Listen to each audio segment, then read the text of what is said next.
السلام علیکم بچوں، آج میں آپ کو کہانی سناؤں گی ایک خوبصورت گاؤں اسلام پور کی، جہاں لوگ ہنسی خوشی زندگی گزار رہے تھے۔ سب ایک دوسرے کا خیال رکھتے اور مدد کرتے۔ اسی گاؤں میں ایک بچہ یوسف بھی رہتا تھا۔ یوسف بہت نیک بچہ تھا اور آج یوسف کے گاؤں میں خوب چہل پہل تھی، کیونکہ یہ رمضان کا مہینہ تھا۔ یوسف بھی روزے رکھ رہا تھا۔ وہ صبح سحری کرتا، قرآن پاک کی تلاوت کرتا، اس کا ترجمہ پڑھتا اور معنی پر غور و فکر کرتا، نماز پڑھتا اور اللہ سے دعائیں مانگتا۔ ایک دن وہ نماز پڑھنے مسجد گیا تو امام صاحب نے بتایا کہ کل سے رمضان کا آخری عشرہ شروع ہو رہا ہے اور ہم نے لیلۃ القدر تلاش کرنے کا اہتمام کرنا ہے۔ یوسف گھر آیا تو گھر والوں کو بتانے لگا کہ آج امام صاحب نے ایک حدیث سنائی ہے۔ نبی صلی اللہ علیہ وسلم نے فرمایا، جس نے لیلۃ القدر میں ایمان کے ساتھ ثواب کی نیت سے قیام کیا، اس کے گزشتہ گناہ معاف کر دیے جاتے ہیں۔ یوسف کے والد بولے، ہاں بیٹا، جب رمضان آیا تو رسول اللہ صلی اللہ علیہ وسلم نے فرمایا، یہ جو مہینہ تم پر آیا ہے، اس میں ایک ایسی رات ہے جو قدر و منزلت کے اعتبار سے 1000 مہینوں سے بہتر ہے۔ جو شخص اس کی سعادت حاصل کرنے سے محروم رہا، وہ ہر بھلائی سے محروم رہا۔ اور یہ بھی فرمایا کہ لیلۃ القدر کی سعادت سے صرف بدنصیب ہی محروم کیا جاتا ہے۔ ننھی فاطمہ پوچھنے لگی، بابا یہ لیلۃ القدر کیا ہوتا ہے؟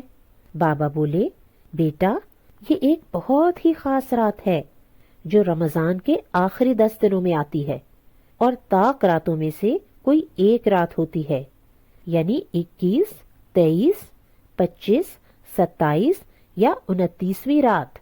ہمیں ان سب راتوں میں بہت خاص عبادت کرنی چاہیے۔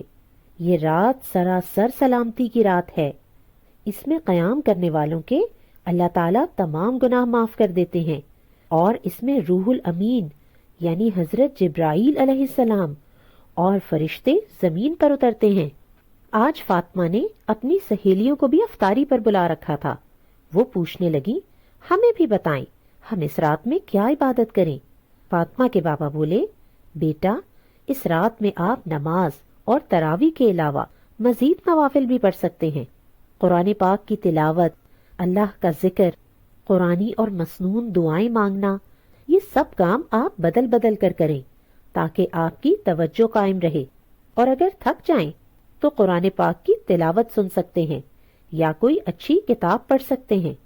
یوسف بولا، بابا میں نے کیلکولیٹ کیا ہے، اگر یہ رات 1000 مہینوں سے بہتر ہے تو اس کا مطلب ہے کہ اس ایک رات میں 83 ایئرز کی عبادت کا ثواب ملے گا۔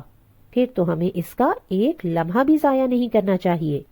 یوسف پوچھنے لگا، بابا میں نے سنا ہے کہ اس رات کی کچھ نشانیاں بھی ہیں۔ بابا بولے، جی بیٹا، ہمیں حدیث میں اس رات کی کچھ نشانیاں بتائی گئی ہیں۔ یہ بہت پرسکون رات ہے، نہ زیادہ ٹھنڈی اور نہ گرم۔ اس میں چاند ایسا لگتا ہے جیسے تھال کا ایک کنارہ ہو۔ مومنین کا عبادت میں دل لگتا ہے اور وہ اللہ کی عبادت کر کے بہت خوشی اور سکون محسوس کرتے ہیں۔ اور اس کی ایک خاص نشانی یہ ہے کہ اس رات کی اگلی صبح سورج کی شعائیں نہیں ہوتی۔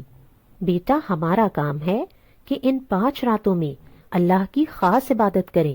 لیلۃ القدر ایک چھپا ہوا خزانہ ہے، ہم نے ان 5 راتوں میں اسے تلاش کرنا ہے اور اللہ تعالیٰ سے خوب خوب دعائیں مانگنی ہے، اپنی مغفرت کے لیے، اپنے پیرنٹس کے لیے، جنت کے لیے، اور لیلۃ القدر کی خاص دعا ضرور مانگنی ہے، اللہم انک عفو کریم تحب العفو فاعف عنی۔ یا اللہ تو معاف کرنے والا ہے، معاف کرنا پسند کرتا ہے، لہٰذا مجھے معاف فرما۔ اور پھر سب بچوں نے پکا ارادہ کر لیا کہ وہ لیلۃ القدر میں خوب خوب عبادت کریں گے، نوافل پڑھیں گے، قرآن پاک پڑھیں گے، اللہ سبحانہ و تعالیٰ کی تسبیح کریں گے اور بہت سی دعائیں مانگیں گے۔ امید ہے کہ آپ نے بھی یہ ارادہ کر لیا ہوگا۔ انشاءاللہ جلد ملیں گے ایک اور کہانی کے ساتھ۔ السلام علیکم ورحمۃ اللہ وبرکاتہ۔